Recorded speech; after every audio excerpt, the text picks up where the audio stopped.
Pratt was really started as a function of the Parks program in 1976, and there was a need for a place for the heavy-duty arts, and this facility came available, and there was sort of a match made in heaven at that time. There weren't other places. There were the universities and colleges, but that's it. There wasn't any other place.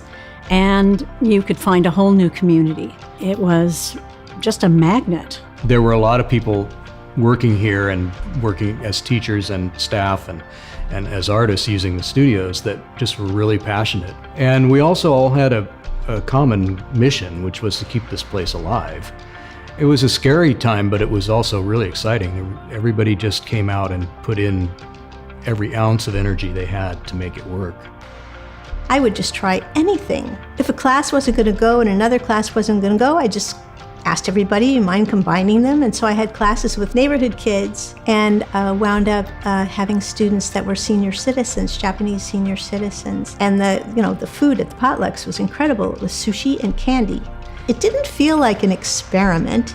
It simply felt like we just needed to get the right parts in the right places, but we all believed in it.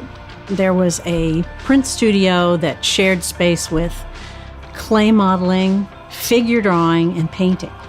It was kind of scrappy, it was energetic, and there was always a million things going on.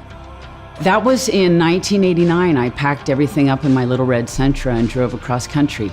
The studios were kind of funky. A lot of changes have been made through the years. More importantly, I was greeted with smiles by people I had never met, and I immediately felt like I found a home. Pratt has grown rather organically over the years, and what that does is create this kind of forced interaction, because you have to walk through one studio to get to the next studio, and if you're looking for the stone yard, you have to go through the forging studio, and it creates this sense of interdisciplinary exchange that happens just by being in the buildings. The Wonder Bread Bakery used to be here. And the bakery, I think, they knew the bakery was going to shut down. And so I think that Greg and the board started to eye these buildings and make big plans. The stars aligned or something, I don't know. I mean, there were a lot of artists that had a real passion for it, and we knew that Pratt was something really unique. It did change a lot as far as the expansion of it, and it's nice to have that, of course. But Pratt still has that same feeling of like being in a family. It's always been about the people. And the interesting thing is to watch that grow, because we were a very small crew at the beginning, and it's just bounding now.